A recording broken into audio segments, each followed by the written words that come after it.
السلام عليكم ورحمة الله تعالى وبركاته، متابعينا الكرام، متابعي قناة صحتك في معلومة. اللهم صل وسلم على رسول الله صلى الله عليه وسلم. في حلقة اليوم إن شاء الله سوف نعرض عليكم أهم فوائد العسل. للعسل الكثير من الفوائد الصحية التي لا تعد ولا تحصى. في هذا التقرير إن شاء الله سوف نتعرف أكثر عن أهم فوائد العسل، فابقوا معنا إلى النهاية. فلو أعجبكم الفيديو ادعمونا بلايك واشتراك وفعلوا جرس التنبيهات علشان يوصلكم كل إشعارات الحلقات التي نقوم برفعها.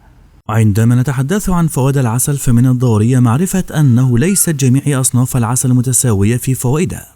بعض أنواع العسل تحتوي على خصائص مضادة للبكتيريا أقوى ب100 مرة من أنواع أخرى من العسل، فإن أكثر من 75% من أصناف العسل والتي تغزو السوبر ماركت هي من أنواع العسل المكررة المعالجة الخالية من حبوب الطلع. فوائد العسل الصحية الناتجة عن استهلاكه بانتظام: التحكم بالوزن والوقاية من البدانة، حيث يعمل العسل على تنشيط الهرمونات التي تثبط الشهية للطعام، مما يساعد في خفض كمية السعرات الحرارية المتناولة، وبالتالي الوقاية من البدانة وخفض حالات الحساسية. يحتوي العسل النقي على حبوب طلع النحل، والتي تعرف بدورها الفعال في الوقاية من مختلف أنواع العدوى وتعزيز الاستجابة الطبيعية للجسم ضد حالات الحساسية، وتقوية الجهاز المناعي الداخلي. فعندما ينتقل النحل من زهرة لأخرى يجمع معه غبار حبات الطلع التي تسبب الحساسية، لكن عندما تستهلك العسل الطبيعي فأنت تستهلك أيضا نفس غبار حبات الطلع. فإذا كنت تعاني من الحساسية الموسمية مثلا، وبعد فترة من الزمن أي بعد فترة من استهلاكك للعسل المحلى، سوف يصبح جسمك أقل حساسية من غبار الطلع ويتغلب عليها. مصدر أساسي للطاقة: يحتوي العسل الخام على السكريات الطبيعية 80% و18% من الماء و2% من الفيتامينات والمعادن والبروتينات وحبوب الطلع، مما جعله الغذاء الأمثل للطاقة ويتم امتصاصه بسرعة. ينصح بتناول ملعقة طعام من العسل صباحا مع بداية اليوم أو قبل وبعد ممارسة التمارين الرياضية. مضاد للأكسدة: إن المواظبة على تناول العسل يوميا تعزز نسبة مضادات الأكسدة في الجسم، وتقضي على الجزيئات الحرة الضارة التي تسبب مختلف الأمراض المزمنة. يساعد على النوم: يعمل العسل على استرخاء الجسم وتعزيز النوم بطريقتين. عند تناول العسل قبل النوم يتم إعادة إمداد الكبد بمادة الغلوكوجين مخزون الطاقة، ويمنع الدماغ من البحث عن مصدر جديد للطاقة، الأمر الذي ينشطه عادة، مما يدفعه للاسترخاء. الطريقة الثانية لتأثير العسل في تعزيز النوم هي عن طريق تحرير الناقل العصبي ميلاتونين في الدماغ، الهرمون المسؤول عن النوم، حيث يحفز العسل على تحرير مادة التربتوفان في الدماغ، والذي بدوره يتحول إلى سيروتونين ثم ميلاتونين. أما عن تأثير الميلاتونين فهو يعزز مناعة الجسم ويساعد في إعادة ترميم الأنسجة، ويعتبر الهرمون الطبيعي المسؤول عن النوم. علاج حالات الأرق: يتميز العسل بخصائص مضادة للبكتيريا تعمل على مكافحة الالتهابات وتعزز شفاء الجروح والتقرحات، حيث يتفاعل العسل مع سوائل الجسم ويحفز على تصنيع مادة بيروكسيد الهيدروجين، مما يشكل بيئة غير مناسبة لنمو البكتيريا. لشفاء الحروق والجروح يتم تطبيق العسل موضعيا وبشكل مباشر على المنطقة المتضررة، وتغطيتها بمضاد معقم مع ضرورة تغيير الضمادة مرة يوميا أو كل يومين، لكن هذا الأمر لا ينطبق على مرضى السكرية. يعتبر العسل من الخيارات الصحية لمرضى داء السكرية، يعتبر العسل من الخيارات الصحية لداء مرضى السكرية. علاج طبيعي لحالات السعال ومقشع للبلغم: اشتهر العسل بفاعليته في علاج السعال والتخلص من البلغم والمفرزات المخاطية المرافقة للسعال. لعلاج السعال ينصح بتناول 2.5 معلقة صغيرة من العسل قبل النوم بعد بلوغ العام الأول من العمر.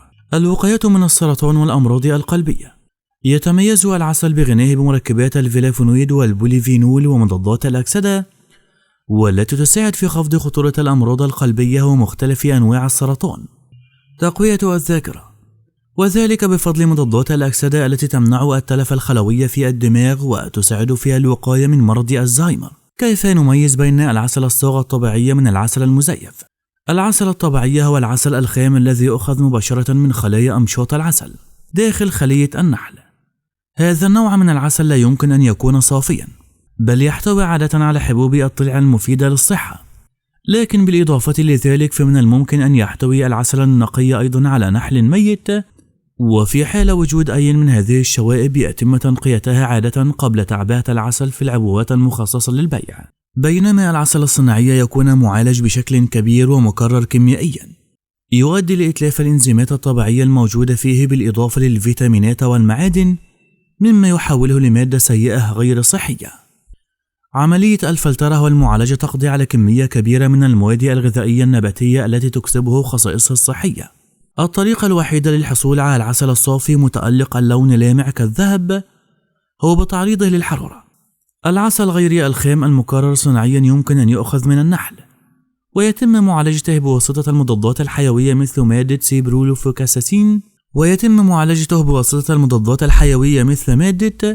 سيبرولوفلوكاساسين. العسل غير النقي هو عسل مبستر وخاضع لعملية فلترة ومضافا إليه بعض المواد الإضافية، وقد يحتوي أيضا على شراب الذرة الغنية بالفركتوز. نصائح هامة متعلقة بصحة استهلاك العسل: لا تستخدم العسل أثناء الطهي، فعند تعريضه للحرارة يتم القضاء على فوائده وخصائصه الصحية. لا يمكن تسخين العسل لدرجة حرارة أعلى من 95 درجة مئوية، والتي تعتبر درجة الحرارة الطبيعية لخلية النحل. ولا تقم بتخزين العسل بالقرب من مصدر الحرارة.